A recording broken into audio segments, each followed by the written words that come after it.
अब जो भक्त आत्मा सत्संग में आते हैं, नए नए बच्चे हैं, 2-3 वर्ष तक, तो 3 वर्ष तक भी हम नहीं मानते कि ये बच्चा पूर्ण रूप से परिपक्व हो चुका होगा। 3 वर्ष पार कर जाता है तो फिर हम उसको, 3 वर्ष तक वो डगमग नहीं होता है तो हम समझ जाते हैं प्रभु ने पहुंचा पकड़ लिया। और जो 3 वर्ष से पहले ही दूर दूर फिसल जाता है तो वो प्रभु से रिजेक्ट हो चुका है। उसके बाद फिर हम 4-5 वर्ष के बाद सार नाम की सोचते हैं, इसको देना है कि नहीं देना, क्योंकि ये एक बहुत अनमोल जड़ी है। और इसको लेने के बाद कोई बकवाद कर जाता है, उसको परमात्मा फॉरएवर सदा के लिए रिजेक्ट कर देगा। इसलिए हम इस सारनाम को तो बहुत ही सोच समझ के खूब समय देते हैं, कहीं ये दास दोषी ना हो जाए, क्योंकि ये एक ऐसी अनमोल जड़ी थी, आज तक किसी को नहीं दी और आगे देने का अधिकार नहीं दिया। उन पुण्यात्माओं को जिनको प्रभु स्वयं मिले, उनको केवल स्वयं जाप करने तक ही सीमित रखा, अन्य को तो सतनाम बताने के लिए भी नहीं कहा। वाणी में लिख देना कोई और चीज होती है, आगे आदेश उपदेश देना कोई और वस्तु होती है। और वो जड़ी इस दास को दी है, और मैं इसको बहुत सूझबूझ से प्रयोग नहीं करूंगा तो मैं दोषी हो जाऊंगा। ऐसी गलती ये दास नहीं करेगा, क्योंकि मेरा उद्देश्य कोई और नहीं है, केवल कल्याण करना है, स्वार्थ नहीं है। स्वार्थी व्यक्ति डूब सकता है। अपना उद्देश्य केवल आपकी आत्मा का कल्याण करना है और अपना गेल करवाना है। जिसमें मेरे कल्याण में कोई बाधा हो मैं बिल्कुल नहीं करूंगा, चाहे कोई रुष्ट हो, चाहे राजी रहे, चाहे कोई मता हो, चाहे सारा संसार हो, क्योंकि अपना कल्याण प्रथम है। उसके बाद आप तेरे जगतार ही, फिर सारे संसार को भी तारा जा सकता है, पूरे विश्व को एक ही सतगुरु बहुत है। तो इसलिए फिर हम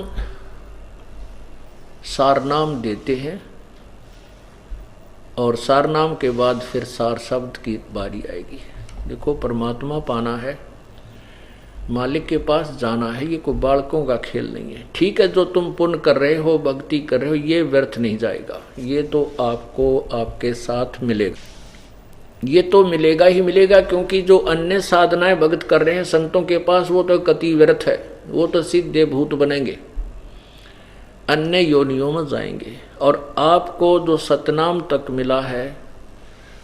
मिल गया है, तो भी आपको वो लाभ मिलेगा कि आप सोच भी नहीं सकते। ना जाने आप करोड़ों बार इंद्र बन सकते हो, और करोड़ों बार आप देव बन सकते हो, और लाखों वर्ष आप स्वर्ग में भी रह सकते हो। इतनी पुण्य कमाई आपकी बन जाएगी, लेकिन रहोगे काल के जाल में।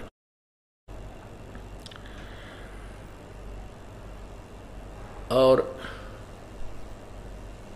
कुछ पुण्यात्माएं जो सतनाम प्राप्त होती हैं, वो परमात्मा, जिनको ऊपर के लोकों में कुछ पोस्ट मिलती है, पद मिलता है जाकर के, तो वहां जाकर के आपको ये ज्ञान याद रह जाता है कि भगवान हम तो गलत आ गए।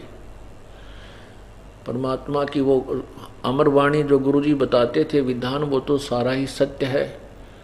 अब तो हम अपने जो उन जाप किया करते उन्हीं के पुण्यों से आज हम यहाँ देव बन गए, देव स्वर्गलोक में। ये तो अपनी ही जेब कट रही है। कहते वहां भी यदि तू रोएगा, वहां भी मुझे याद करेगा, तो भी तुझे वहां से छुड़वा लूंगा। कितने दयालु है परमात्मा। कहते शिव मंडल ब्रह्मापुरी चाहे विष्णु लोक में हो, अमरे गुण भूले नहीं तो आन छुटाऊं तो। अब दयालु है परमात्मा, छुटा तो लिया आपको, लेकिन काम कितना बढ़ गया, समय कितना बढ़ गया आपका। अब ये भक्ति समय आया है, भक्ति युग है, भक्ति काल है ये, और इसमें जो पार नहीं होंगे, सतनाम मिल गया और सारनाम भी मिल गया और भक्ति डट कर करी नहीं, वो भाव वो श्रद्धा सारी टर्म एंड कंडीशन पूरी नहीं ने भी, और गुरुद्रोही भी ना हुआ, तो इस आपको ऊपर ले जाया जाएगा। क्योंकि हम इतने कहाँ परिपक्व हुए हैं। तो थोड़े से लालच में कोई कहे जा तेरा सरपंच बनाओ, जब डर लेंगे और पीपी आग जा बना दे। तो हमने जाना सतलोक में, हमने तो इंद्र दा राज कागदा विष्टा। यहाँ कति हृदय में आत्मा नहीं मानेगी इस बातों को, जब ऊपर आप सफल हो गए। और कोई मंत्री बना देते 1 मिनट में नाम भी छोड़ दिया, हम तो ऐसे हैं। लेकिन ऐसे हैं तो फिर यहीं रह जाएंगे इस काल के ही जाल में। हमने नहीं बनना, हमने तो यहाँ से कति अपना गट्टा छुटवाना पड़ेगा जो काल ने जबरदस्त ढंग से पकड़ रखे। तो आप जब यहाँ से मृत्यु शरीर छोड़कर जाओगे, ऊपर आपको देव पद मिलेगा। देव पद मिले पाछा तो फिर आपका पीछे कौन हटता है, क्योंकि यही नहीं, अभी हमारी वृत्ति यहाँ की थोड़ी मोटी सुविधाओं से दूर नहीं हुई है। यही के हम जो प्रभुता से दूर नहीं हुए तो स्वर्ग लोक किन कैसे छोड़ देंगे, माखी की तरह जा मरेंगे लाड़े के ऊपर चिपक के। जैसे लाड़ा होता है, बूरा निकालने के बाद खांड निकाल लेते हैं ना कुछ मशीन से, एक और तरल पदार्थ शेष रह जाता जो यूजलेस होता है, और उसको मक्खी जाकर के चिपक जाती है, चिपक कर उसके ऊपर मर जाती है, उठ नहीं सकती। तो ये सकाल का जो भी यहाँ पर राज या देव स्वर्ग के अंदर कोई पदवी, ये तो लाड़ा है, और खांड परमात्मा का सतलोक है। तो इस लाड़े के ऊपर चिपक के उस शरबत पे वो माखी मर ही जाती है, वहां से उठ नहीं सकती। तो आप वहां देवलोक में होंगे, वहां आपका याद भी आ गई कि गुरु महाराज बताया करते, या तो बात सच्ची है। क्योंकि वहां जाने के बाद आत्मा के बहुत कुछ आवरण हट जाते हैं, सूक्ष्म रूप होता है, सूक्ष्म शरीर होता है, सूक्ष्म शरीर के ऊपर फिर लिंग शरीर बन जाता है जो चमकदार होता है, यानी नूरी शरीर कुछ हल्के तेज का मिलता है। तो वहाँ इसकी जो बुद्धि कुछ प्रवीण हो जाती है, तो फिर ये सोचता है को हो यहाँ तो भाई अपनी ही पूंजी से आए हैं, सबको मालूम होता है कि तेरे कितना समय है यहाँ पर, सबको मालूम होता है कि मेरा देव समय स्वर्ग समय इतना है, मेरा इतना है, पूर्व निर्धारित होता है। तो वहां आपने मालिक को याद किया, भगवान मैं तो गलत फंस गया, मेरी रक्षा करो, मुझे छुटा लो, यहाँ से बचा लो। तो कहते वहां भी आ जाऊंगा।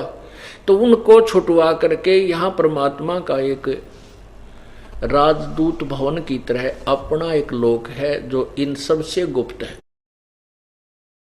उस स्थान को ना ब्रह्मा जानता है, ना विष्णु जानता है, ना शिव जानता है। तो वहां ले जाते हैं, तो वहां आपको रख दिया।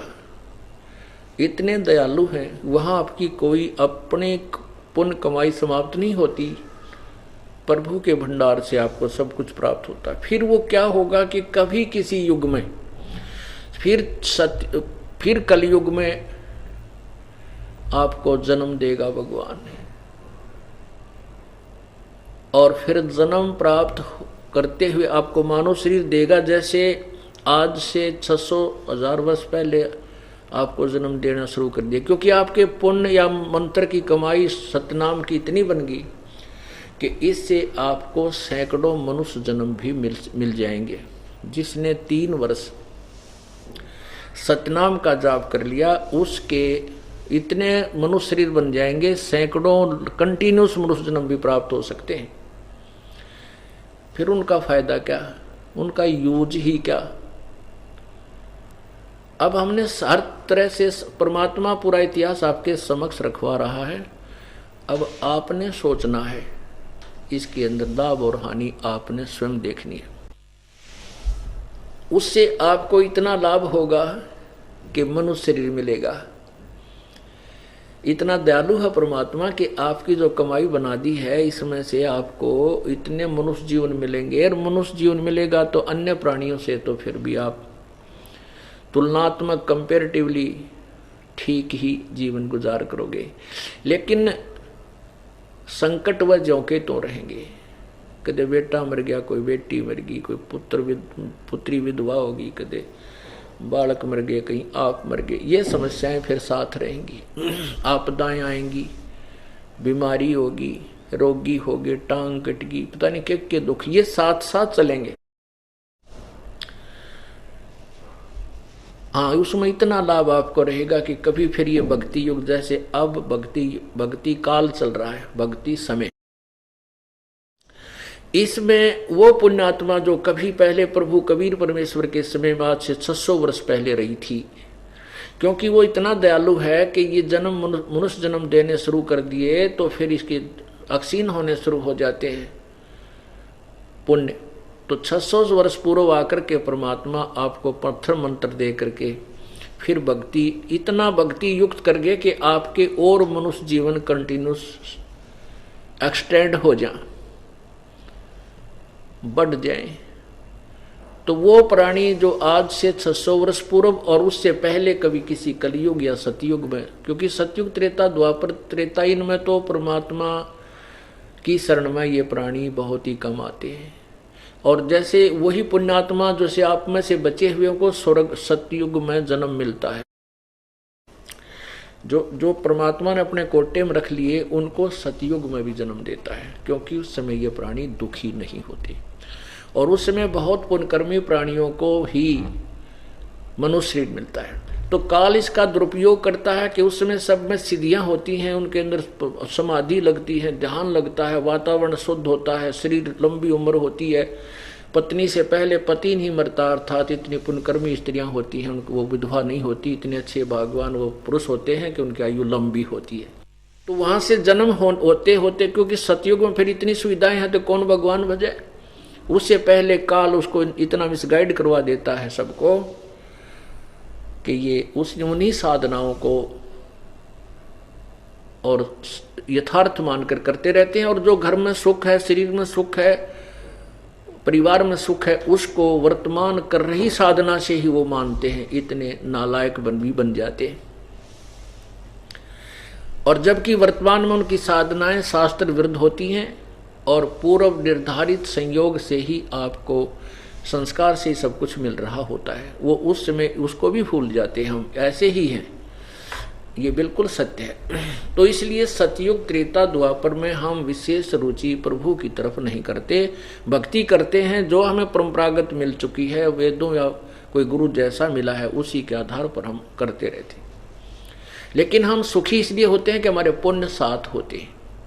अब कलयुग में आकर के हमारे पुण्य समाप्त हो जाते हैं और जो वर्तमान बहुत कम रह जाते हैं। जो हम वर्तमान में साधनाएं करते हैं वो तब तक तो हमने अच्छी लगती हैं जब तक हमारे पुण्य साथ चल रहे हैं।